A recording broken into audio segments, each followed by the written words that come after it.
There is nothing worse than flying your drone over water and then this happens.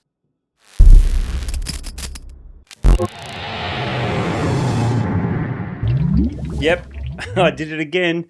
A few weeks ago I released a video about a drone that I lost a few years ago, which was my Phantom 4, and I've done exactly the same thing again. In about 3 seconds, my Potensic Atom 2 went from perfectly fine to living with the turtles in Waikiki in Hawaii. And yes, it was avoidable.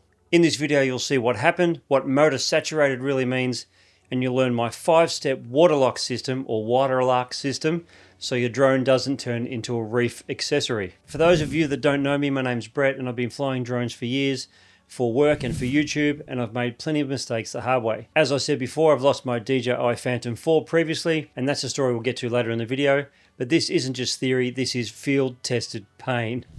G'day friends, a few weeks ago I was on a family holiday in Waikiki in Hawaii, and I bought my Potensic Atom 2 because if there's anywhere you want drone footage, it's there. Before leaving Australia, I made sure I had my US drone license so I could fly recreationally, and once I'd been in Hawaii for a few days and I'd gotten my bearings, I had an idea. Film the same shots in the middle of the day and then again at golden hour because Waikiki sunsets are outstanding.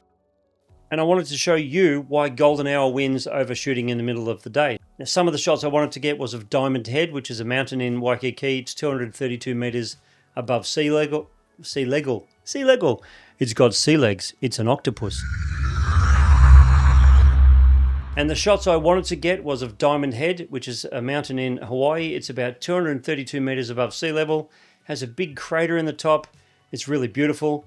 It is illegal to fly over it, and you can't see the crater when you fly up at 110 meters or 400 feet, but I still wanted to get a nice elevated view from the Waikiki end where it was legal to fly. And the other shot I really wanted was Waikiki out from over the ocean looking back, so you can see the ocean and the shoreline of Waikiki because it's very beautiful. And that second one is where my problems began.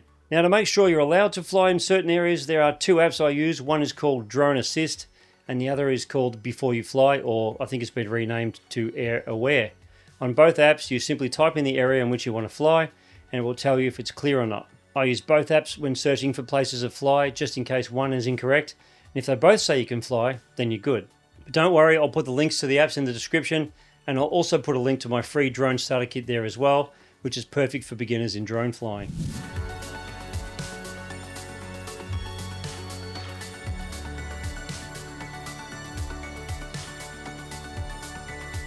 Now, on launch day, there was some wind, but it didn't feel crazy, so I did my normal wind test, which is I get the drone and I launch it up a certain amount.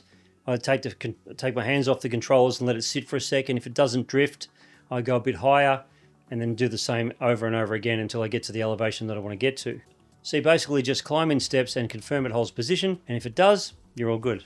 And I always screen record my flights just in case something interesting happens in between filming, like a bird strike or something like that. So here's how the flight went. In this case, I launched and went up to 13 meters and it held steady. I then went up to 26 meters and it waited and the drone wasn't drifting at all. So at around 30 meters, I started filming my shots that I wanted. At around 50 meters, I did get an encountering strong winds warning, but the drone was holding steady and behaving perfectly. So I filmed some shots I wanted and then wanted to focus on Diamond Head. I sent the drone up to 90 meters and got a couple of great shots of the mountain. And I'd love to show you the original footage, but the memory card is in the Pacific Ocean. After I got these shots and I was really happy with them, I turned my attention back to Waikiki. I flew sideways out over the water, got a few shots I wanted, and I was about 400 meters away from home.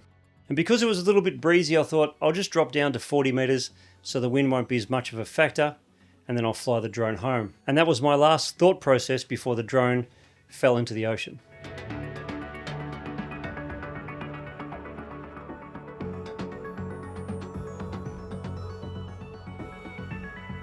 So as I'm flying back at about 213 meters from land, I get a motor saturated, please fly with caution. And at the same time, I get a weak signal which made no sense because I'm in open sky and there was no interference around that I could see. Then 3 seconds later, it's error message soup, drone not stationary, unable to take off, excessive attitude angle, motor saturated, and a couple more errors that I can't remember. And then I get this message. It says the drone will ascend to 5 meters and return home. But the drone is already at 40 meters. So at that moment I realised the drone doesn't know where it is. And I'll replay it all from first warning to disconnection so you can see how fast all this happened.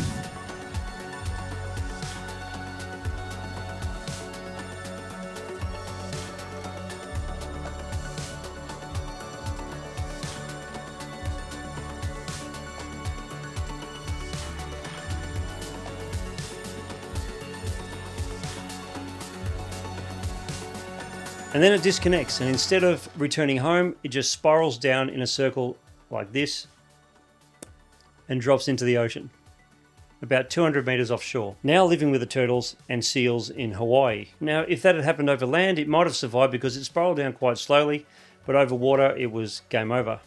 Later on, I joked to my wife, not in the moment, of course, because I wasn't really happy at that point.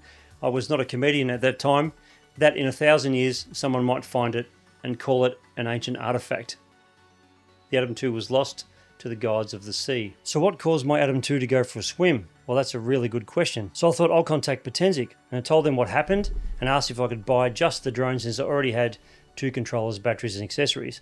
I didn't have flyaway insurance, so I didn't expect anything back from them except for, hey, you can buy the drone here.